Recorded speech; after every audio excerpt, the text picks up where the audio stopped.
इस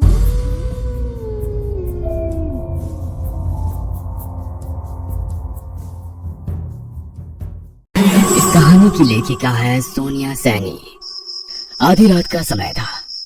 घने जंगल के बीचों बीच आदिवासी पोशाक पहने एक आदमी कुछ तंत्र क्रिया में लीन दिखाई पड़ रहा था। उसके सामने एक ताबूत नुमा बक्सा रखा हुआ था और पासी में उसने अग्नि जलाकर यज्ञ प्रज्वलित किया हुआ था। उस आदमी के गले में नरमण की माला थी।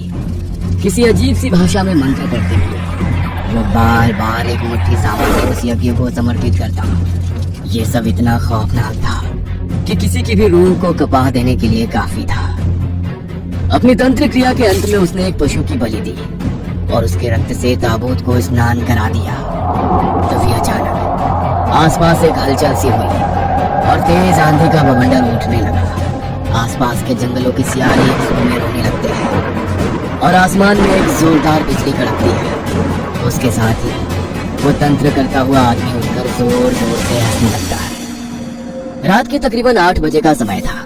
6 घंटे का लंबा सफर करके 20 लोगों की टीम अंडमान के घने जंगल के बीचों बीच पहुंच चुकी थी। ये जंगल 3 तरफ से समुद्र से घिरा हुआ था और आसपास में बस 1-2 छोटे छोटे गांवों के अलावा कहीं कुछ नजर नहीं आ रहा था। आर्कियोलॉजिकल डिपार्टमेंट के अनुसार यही वो लोकेशन है जहाँ पर कोयला होने की बात सामने आई है। हम लोगों को इस जंगल को साफ करके खुदाई का काम शुरू करना है। बॉस, अब तो अंधेरा हो रहा है। फिलहाल तो हम लोग ना कहीं आसपास सही सी जगह देखकर अपना कैंप लगा लेते हैं। तुम शायद ठीक कह रहे हो। सभी लोग अपनी अपनी टॉर्च हाथ में पकड़कर जंगल में आगे बढ़ने लगते हैं।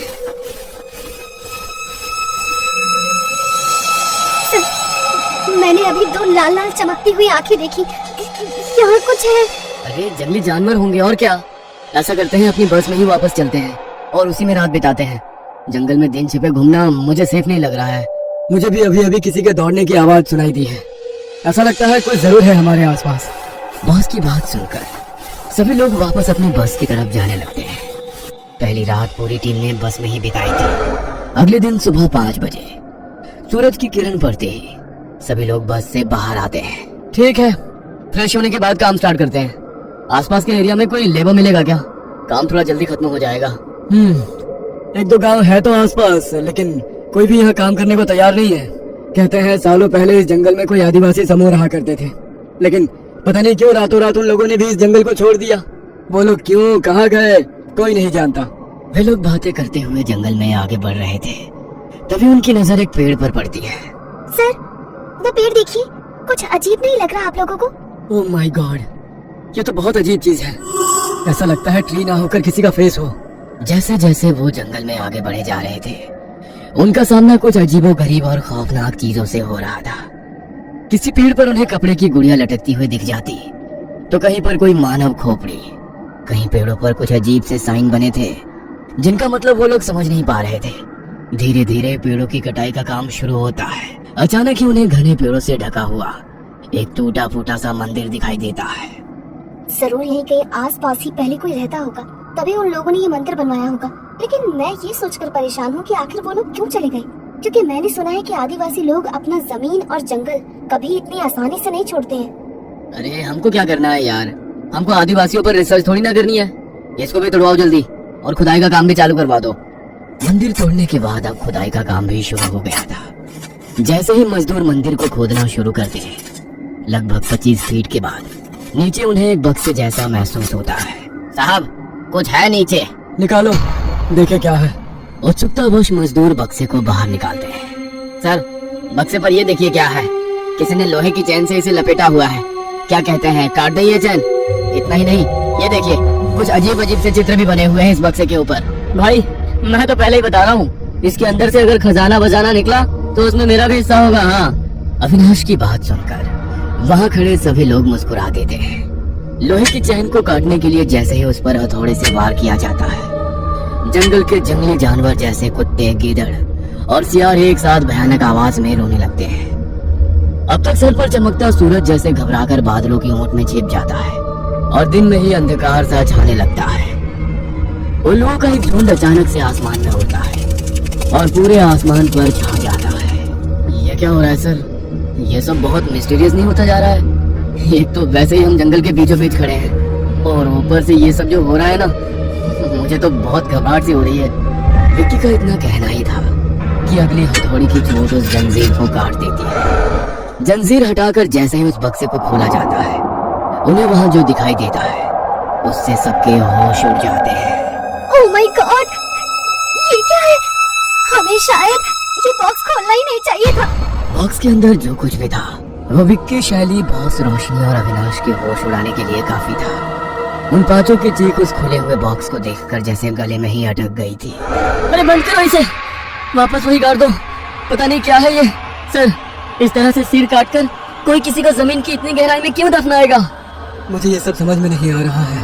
खोपड़ी के साथ ये किसी और लिपि में लिखे हुए कुछ मंत्र भी बक्से के अंदर दिखाई दे रहे हैं, लेकिन इन मंत्रों में क्या लिखा है, उनका क्या मतलब है, ये सब तो मुझे समझ में नहीं आ रहा। ये सब कुछ और ही चक्कर लग रहा है मुझे। ऐसा लगता है किसी ने कुछ टोना टोटका करके इसको यहाँ गाड़ा है। तुम लोगों ने महसूस किया इसके अंदर जो अजीब अजीब से चित्र बने हुए हैं ना, ऐसे ही चित्र पेड़ों की तनों पर भी बने हुए थे। इन सब का आपस में कुछ ना कुछ कनेक्शन है। सर, क्या करना है इस बॉक्स का? ऐसा करो, उठाकर ले चलो, आर्कियोलॉजिकल डिपार्टमेंट को दे देंगे, उनके कुछ काम आए तो। दिन भर काम करने के बाद सभी लोग थक कर चूर हो गए थे। शाम के 8 बज गए थे और चारों ओर अंधेरा अपने पांव पसारने लगा था। साइट पर काम करने वाले सभी लोगों ने कुछ कुछ दूर पर अपने अपने टेंट लगा रखे थे। थकान के कारण कुछ ही देर में सभी लोग गहरी नींद में आ गए थे। अचानक देर रात रोशनी की नींद खुलती है। ऐसा लग रहा है जैसे टेंट के बाहर कोई है और मुझे आवाज लगा रहा है। बाहर बाहर टेंट के बाहर लहराते एक साए को देखकर आखिर में रोशनी टेंट से बाहर आ जाती है। अरे, यहाँ तो कोई भी नहीं दिखाई दे रहा। अंदर से तो बार बार किसी की परछाई दिखाई पड़ रही थी। कहीं शैली तो नहीं आई थी मुझे बुलाने और मेरे जवाब ना देने पर लौट गई हो? कहीं किसी मुसीबत में तो नहीं है? ऐसा सोचकर रोशनी थोड़ी दूर पर लगे शैली के टेंट की ओर जाने लगती है। अचानक से उसे अपने पीछे से किसी के कदमों की आहट सुनाई देने लगती है। रोशनी चौंक कर पीछे देखती है, लेकिन पीछे कोई नहीं था। पसीने की बूंदें अब उसके माथे पर नजर आने लगी थी। वह तेज कदमों से शैली के टेंट की ओर बढ़ती है। तभी उसे पत्तों पर चलने की किसी के कदमों की आवाज और तेजी से सुनाई देने लगती है। रोशनी एक बार फिर से मुड़कर देखती है तो उसे अपने पीछे एक साया सा नजर आता है। अंधेरा ज्यादा होने के कारण उसे समझ नहीं आ रहा था कि आखिर वो है कौन। कौन हो तुम? क्या चाहिए? मेरे पीछे पीछे क्यों आ रहे हो? रोशनी के इतना कहते ही वो साया बिजली की तेजी से उसके बिल्कुल करीब आ जाता है। रोशनी के चेहरे के पास पहुंचकर वो अपनी हुड्डी सर से हटाता है तो वो देखती है कि वहां पर किसी इंसान का सिर्फ धड़ खड़ा था। उसके शरीर पर से सर गायब था और गर्दन से लगातार खून बह रहा था। उसे देखकर रोशनी पूरी ताकत से चिल्लाने लगती है। तभी उसे अपनी दूसरी ओर किसी के गर्म सांसों का अपने चेहरे पर टकराने का एहसास होता है।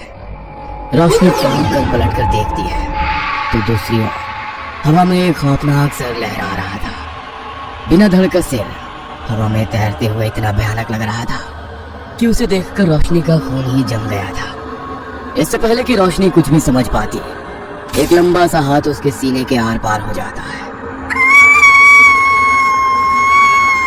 रोशनी की दिल दहला देने वाली चीख पूरे जंगल में गूंजती है और वो वहीं गिर पड़ती है।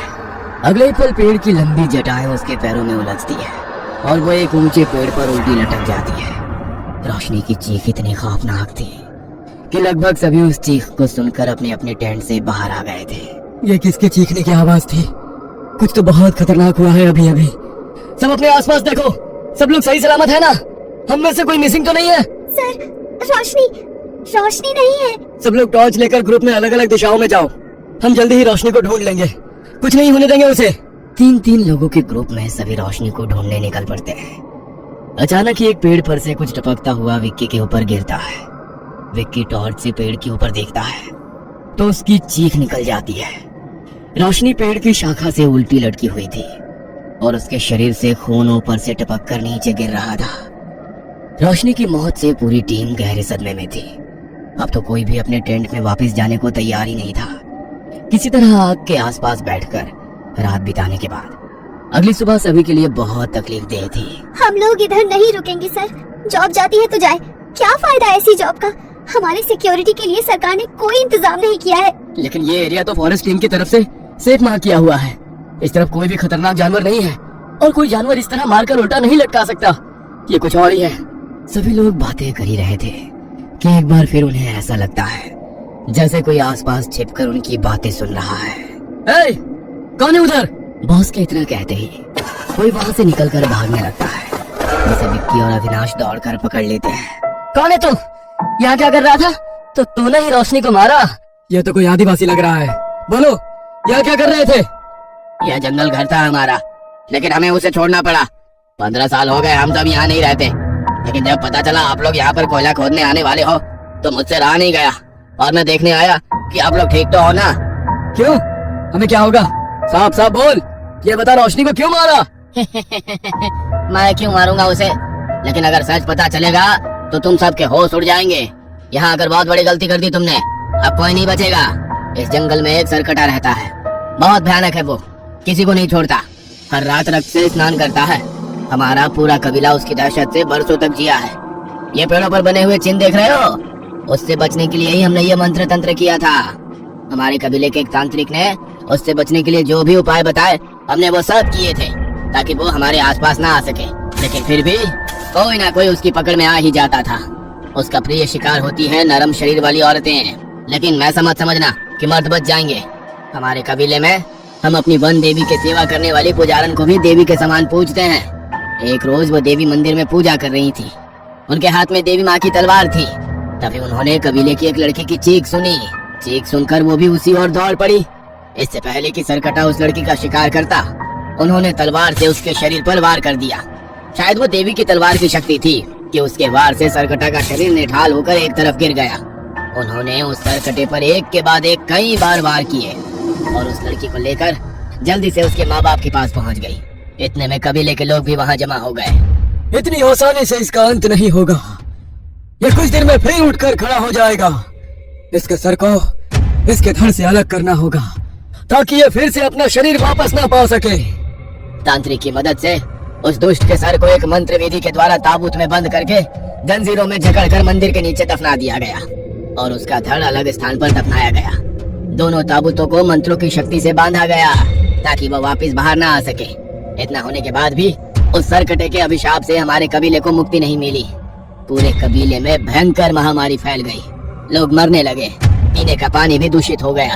कबीले के लोग इस जगह को अभिशापित मानने लगे और फिर ये जंगल छोड़कर चले गए। तो क्या ये जगह सच में शापित है? हाँ, आपने उसे बाहर निकाल कर अच्छा नहीं किया। वो वापस आ गया है, अब उसे रोकना बहुत मुश्किल हो जाएगा। क्या बॉस, आप भी उसकी बातों पर यकीन कर रहे हैं? भूत प्रेत कुछ नहीं होता। मुझे तो लगता है इसने ही मर्डर किया है रोशनी का। सभी लोग उस लड़की की कहानी सुन रहे थे कि तभी उन्हें फिर से किसी की चीख सुनाई देती है। कोई जंगल की तरफ गया था क्या? हाँ सर, वो शैली मैडम को बाथरूम जाना था तो वो थोड़ा सुनसान जंगल की तरफ गई है। शिट, जल्दी चलो, ये लड़का सच बोल रहा है। शैली की जान को खतरा है। आप कुछ नहीं कर पाएंगे साहब, वो ले गया होगा मैडम को। उनको छोड़ो, अपनी जान बचा कर निकल जाओ यहाँ से। ठीक है, मैं हेडक्वार्टर कॉल कर देता हूँ। चलो सब लोग बस में बैठो। बॉस अपना फोन बार बार ट्राई करते हैं, लेकिन उनका फोन नेटवर्क एरिया में ही नहीं था। सभी अपने फोन चेक करते हैं, लेकिन किसी का फोन काम नहीं कर रहा था। छोड़ो फोन को, सब लोग बस की तरफ चलो। वे सभी लपक कर बस की ओर जाते हैं और ड्राइवर बस स्टार्ट करता है। बस धीरे धीरे आगे बढ़ रही थी। तभी बस के शीशे के बाहर विक्की को हवा में तैरता हुआ वही खौफनाक सर दिखाई देता है और देखते ही देखते एक लंबा सा हाथ आकर विक्की को चलती बस से बाहर खींच लेता है और जमीन में ले जाकर पटक देता है, जिससे विक्की के सर से खून का फुहारा छूट पड़ता है और उसी पर उसकी मौत हो जाती है। ड्राइवर, बस को पूरी स्पीड में भगाओ, कोई भी सामने आए रुकना नहीं। ड्राइवर बस को स्टार्ट करने की बहुत कोशिश करता है, लेकिन बस आगे बढ़ने का नाम ही नहीं ले रही थी। सर, पता नहीं क्या हो रहा है, बस स्टार्ट ही नहीं हो रही। हम सब मारे जाएंगे, कोई नहीं बचेगा। आप लोग यहाँ रुककर अपनी मौत का इंतजार करते रहो, मैं जा रही हूँ। रूबी बस से उतरकर भागने लगती है। रूबी को रोकने के लिए दो लोग उसके पीछे भागते हैं। अचानक ही एक बड़े से पत्थर से टकराकर वो दोनों गिर पड़ते हैं और रूबी दौड़ते हुए आगे निकल जाती है। क्यों मेरे पीछे आ रहे हो? जाओ तुम लोग, मैं अब तुम्हारे साथ नहीं आऊंगी। किसी गांव में जाकर मदद मांग लूंगी, मुझे जिंदा रहना है। इतना कहकर रूबी पलटकर देखती है तो उसकी चीख निकल जाती है। उसके ठीक पीछे सरकटा खड़ा हुआ था। सरकटा का लंबा सा हाथ आकर उसकी गर्दन में रस्सी की तरह लिपट जाता है और रूबी वहीं दम तोड़ देती है। रूबी की लाश के कुछ ही दूर पर उन दोनों की भी लाश पेड़ से उल्टी लटकी थी, जो रूबी के पीछे भागे थे। रूबी की चीख सुनकर बचे हुए लोगों में भी भगदड़ मच जाती है और अपनी जान बचाने को वो जंगल में इधर उधर दौड़ पड़ते हैं। अपनी जान बचाने की नाकाम कोशिश के बीच एक एक करके सभी सरकटे का शिकार हो जाते हैं और पूरा जंगल खौफनाक चीखों से गूंज उठता है। दूसरी ओर हमारा जंगल तबाह करने का भुगतान तो करना ही पड़ेगा ना। कोयले के लिए सब तबाह करने चले थे ना, अब कोई यहाँ पैर रखने से भी डरेगा। पूरी कहानी नहीं जानना चाहोगे? बरसों पहले सरकटा को कैद करने के बाद सब कुछ सामान्य हो गया था। अचानक एक दिन हमारे जंगल में बहने वाली नदी का पानी पीकर सब बीमार होने लगे। नदी का पानी जहर बना वो सरकटा का अभिशाप नहीं था, जानबूझकर उसमें केमिकल मिलाया गया था ताकि उसे पीकर हम खुद मर जाए और ये जंगल खाली हो जाए। जंगल के लिए अभिशाप सरकटा नहीं, वो लोग थे जो पैसों के लिए कुछ भी करने को तैयार हो जाते हैं। जिस तरह से सरकटा को कैद करने का मंत्र कबीले के पास था ना, वैसे ही उसे जगाने का मंत्र भी हमारे पास है। जब जंगल खतरे में आ गया तो उसकी रक्षा के लिए मैंने ही सरकटे के धड़ को उसके ताबूत से निकालकर मंत्रों की शक्ति से उसे जागृत किया। सरकटा अब इसी जंगल में भटकेगा अपने अगले शिकार के इंतजार में। जो जंगल का शिकार करने आएगा खुद उसका शिकार बन जाएगा।